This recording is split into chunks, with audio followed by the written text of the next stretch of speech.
വിമർശനങ്ങളിലൂടെ ഏറ്റവും കൂടുതൽ ആരാധകരെ സമ്പാദിച്ച രേണു സുധി. എന്നാൽ രേണുവിനെ ഒരുപാട് പേർ ഇഷ്ടപ്പെടുകയും ചെയ്യുന്നുണ്ട്.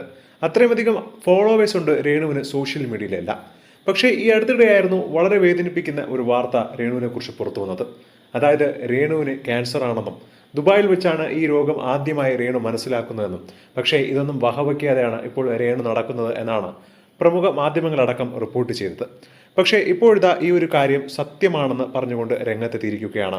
രേണുവിന് വേണ്ടി പല സഹായങ്ങളും ഒക്കെ ചെയ്തു കൊടുത്ത്, എന്തിന് രേണു ഇപ്പോൾ താമസിക്കുന്ന വീട് വരെ നിർമ്മിച്ചു കൊടുത്ത് ഡിസൈനർ കൂടിയായ ഫിറോസ് കോട്ടയം മെഡിക്കൽ കോളേജിൽ തുടർ ചികിത്സ ആരംഭിക്കാൻ ഒരുങ്ങുകയാണ് എന്നാണ് ഇപ്പോൾ രേണുവിനെ കുറിച്ച് പറഞ്ഞിരിക്കുന്നത്.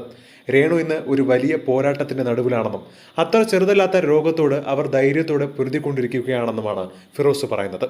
അസുഖം മുൻകൂട്ടി അറിഞ്ഞിട്ടും അതിന്റെ വേദനയും ഭയവും മറ്റുള്ളവരെ ബുദ്ധിമുട്ടിക്കാതിരിക്കാൻ മനസ്സിലൊതുക്കി ചികിത്സയുമായി മുന്നോട്ട് പോയ ഒരാളാണ് രേണു. ഇന്ന് ലഭിച്ച മെഡിക്കൽ റിപ്പോർട്ട് പ്രകാരം രോഗം കൂടുതൽ സാരമായി ബാധിച്ചിരിക്കുകയാണ് എന്നാണ് അറിയാൻ സാധിക്കുന്നത്. ഈ സാഹചര്യത്തിൽ എനിക്ക് എല്ലാവരോടും ഒരു ചെറിയ അഭ്യർത്ഥന മാത്രമാണ്.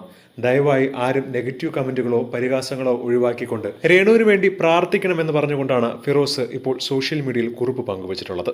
നേരത്തെ ഫിറോസിനും രേണുവിനും തമ്മിൽ ഒരുപാട് പ്രശ്നങ്ങളൊക്കെ ഉണ്ടെങ്കിലും ഈ ഒരു സമയത്ത് രേണുവിന് വേണ്ടി പ്രാർത്ഥിക്കണമെന്ന് പറഞ്ഞുകൊണ്ടാണ് ഫിറോസ് രംഗത്തെത്തിയിരിക്കുന്നത്.